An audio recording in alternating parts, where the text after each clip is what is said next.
What better time to commit arson than when everything is on fire? For as much as I criticize the AAA gaming industry, the indie gaming scene has its fair share of problems. Some indie developers are even more anti-consumer than what AAA could ever dream of getting away with. It's funny because it doesn't always happen, but when it does, the worst of it tends to be through Kickstarter. Let me explain Kickstarter first. As a general rule, if you want to make a video game, you gotta spend money. To spend money, you gotta have money. And if you don't have money, then you gotta find people who do. The platform of choice for finding those people is Kickstarter. It's a crowdfunding site that's been running since 2009 and generally understood to function on a caveat emptor policy, meaning buyer beware. Buy at your own risk. The consumer is not buying a product, they are buying a promise of a product. This has been argued about a lot, especially in the earlier years. But ultimately, Kickstarter is not responsible for refunds or making sure promises are delivered on. The only real consumer safety offered is what they refer to as an all-or-nothing funding system. The way it works is a creator sets a money goal, and people can pledge a certain amount of money, but no one will be charged until that goal is reached. So say I want to raise $50,000 in 30 days, but we miss the mark by a penny, and only raise a meager $49,999.99. Then everyone's getting their money back. That is the only safety net currently. Now in 2024, Studio Camellia set a campaign goal for 100,000 euros. They raised almost triple that. And then, in June 17, 2025, the studio shut down. Now that's not unheard of. Games fail all the time. That doesn't necessarily make them scams. Sometimes failure is just failure. But come to find out, Studio Camellia was being dishonest with their campaign.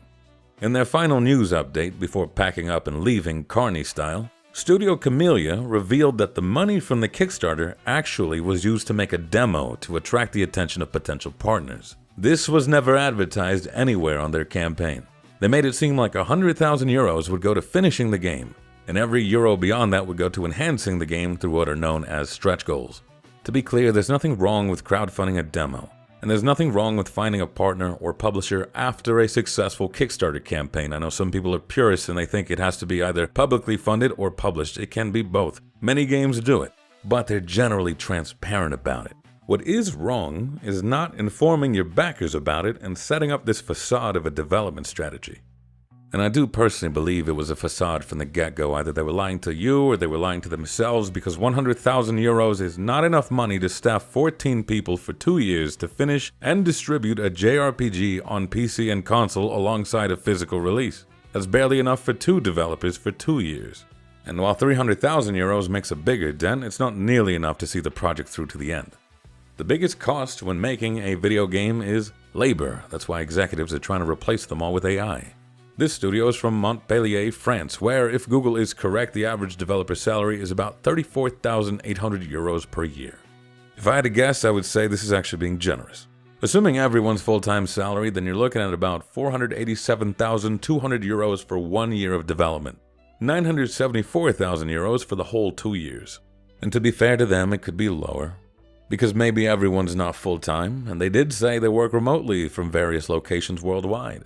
But this is still before adding in any other costs like fees, taxes, distribution, marketing, and the real cost of implementing all the extra features they said they had enough money for. This just doesn't sound like the kind of mistake that would come from a self-described, seasoned team at the helm who've meticulously planned every aspect of the game's development to adhere to strict budgets and timelines, all while prioritizing the best player experience possible. Maybe they were expecting to get more, like a lot more. There is a strategy some Kickstarter campaigns use, where they start with a money goal that's lower than what they need so they can hit that goal early, paste it all over socials, and then use marketing momentum to raise 2, 3, or even up to 10 times the goal amount. It's not unheard of. Off the top of my head, Sabotage ran a Kickstarter campaign back in 2020 with a goal of 133,000 Canadian dollars to complete Sea of Stars, and they ended up raising 1,600,000 Canadian dollars. Maybe Studio Camellia thought they could do the same, but maybe they forgot that Sabotage already had a reputation for making The Messenger. That game was well received, and money from it was used to make Sea of Stars. Sabotage was also fairly transparent that they were going to need and seek out more money than what they made from Kickstarter. If Studio Camellia had been honest, would they have raised over 400,000 euros for a year of development or over 1 million for the whole thing? Probably not, but at least people wouldn't have lost their money. Even if they did raise all the money, would they have finished the game? Probably not. But that's nothing out of the ordinary. A lot of Kickstarter campaigns don't get funded, a fair amount that are funded do fail, but they fail trying. What Studio Camellia did was lie. They either lied about being professionals or they lied about their real intentions, and they took away the one and only safety net Kickstarter offers to people. And they're not the only ones lowballing their donation goals and giving back nothing. On June 28, 2024, Haraka Studios ran a Kickstarter for an action RPG called Peasant. The minimum goal was to raise 30,000 euros to fund the next 6 months of development to get the game to early access. Not with a team of 23 people, you're not. They ended up raising 192,000 euros, and that's still not enough. It wasn't until March 25, 2025, where Haraka Studios made a public Discord announcement that they miscalculated the budget for the game. Apparently, they hired a consultant immediately after the Kickstarter was over, and they told them that they were going to need 3 million euros to fund the entire game. So the math was off by just a little bit, and they knew it was off for at least 8 months before they said anything to their community. I'm not even sure if they're still working on the game currently. From what I can tell, Haraka has pivoted to being a publisher, and they are using the quote-unquote success of their Kickstarter to draw in other indie developers and sell them on a service or publishing deal. Haraka was working with a game called Remnants of Yore as early as March 17, which was 8 days before their major announcement about not having enough money to fund their own game. And the only reason I caught on to any of this was because, coincidentally, I am also helping a small first-time developer publish a game, and Haraka tried to strike a deal with them on April 4th, 2025, 10 days after their big reveal that they didn't have enough money to fund the game.